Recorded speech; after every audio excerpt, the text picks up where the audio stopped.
आपके जिज्ञासु दिमाग में कभी न कभी ये विचार तो अवश्य ही आया होगा कि आखिर इस समस्त ब्रह्मांड के सबसे सूक्ष्म अंश क्या हैं।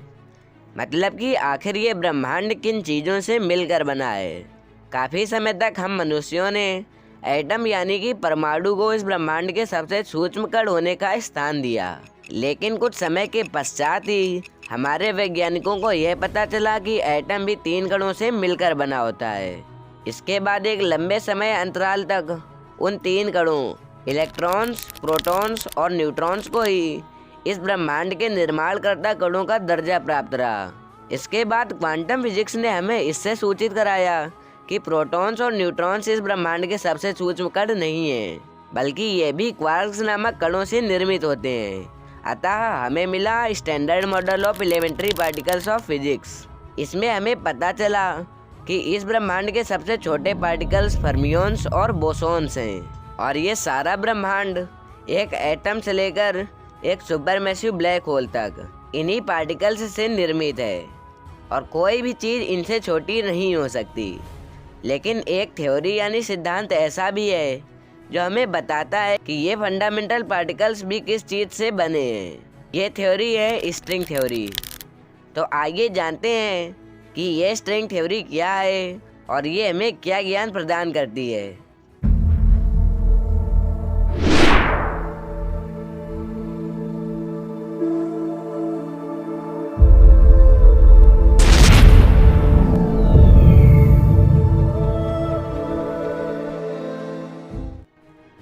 स्ट्रिंग थ्योरी पर चर्चा करने से पहले आइए क्वांटम फिजिक्स हमें क्या बताती है इन क्वांटम पार्टिकल्स के बारे में ये जान लेते हैं। स्टैंडर्ड मॉडल हमें ये बताता है कि ये ब्रह्मांड 17 प्रकार के पार्टिकल्स से मिलकर बना है।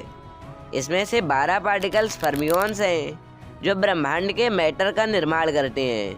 वहीं 4 पार्टिकल्स बोसोन्स हैं जो फोर्सेस के कैरियर्स के रूप में काम करते हैं, और आखिरी पार्टिकल है हिग्स बोसोन, जिसको फॉर्म करने वाली हिग्स फील्ड इस ब्रह्मांड में अदर पार्टिकल्स को मास दिलाती है। क्वांटम फिजिक्स ये भी बताती है कि हर एक पार्टिकल की उसकी खुद की फील्ड होती है, या फिर कहें तो हर एक फील्ड का ही उसका खुद का पार्टिकल होता है। अब आप ये सोच रहे होंगे कि आखिर ये फंडामेंटल पार्टिकल्स खुद किस चीज़ से बने होते हैं।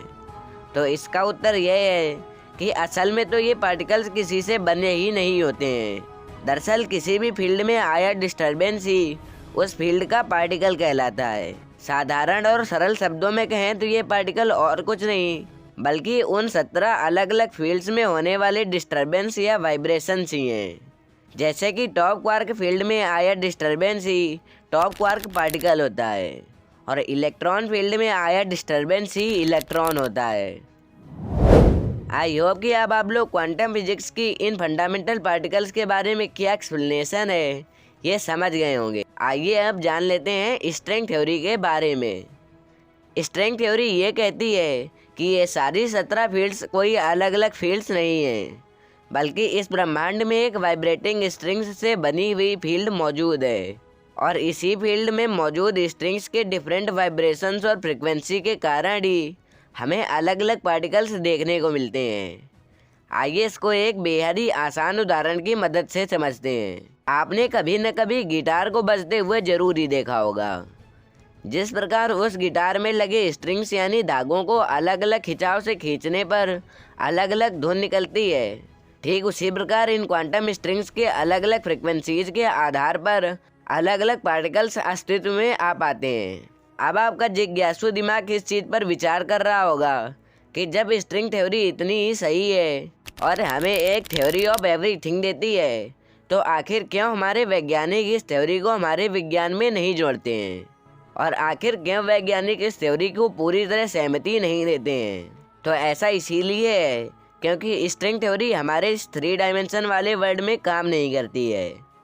यहाँ तक कि ये थ्योरी तो 6 और 7 डायमेंशन वाले वर्ल्ड में भी काम नहीं करती है। यह थ्योरी ऐसे यूनिवर्स में ही काम करती है जो कम से कम 10 डायमेंशंस से बना हो, और बस यही कारण है जिसके कारण वैज्ञानिक इस थ्योरी को पूरी तरह सहमति नहीं देते हैं।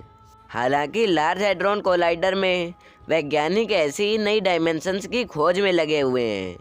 ये थ्योरी तब तक सही नहीं मानी जाएगी जब तक कि साइंटिस्ट हमारे इस ब्रह्मांड में 10 या 10 से अधिक डायमेंशंस की होने की सहमति प्रमाण के साथ नहीं दे देते। तो बस यही थी स्ट्रिंग थ्योरी। आशा करते हैं कि आप लोगों को ये थ्योरी समझ में आ गई होगी। अगर आपको इस थ्योरी से संबंधित कोई भी समस्या है तो आप हमसे कमेंट बॉक्स में पूछ सकते हैं। तो मिलते हैं आपसे अगले वीडियो में ऐसे ही कुछ नए ज्ञान के साथ। तब तक के लिए बहुत बहुत धन्यवाद।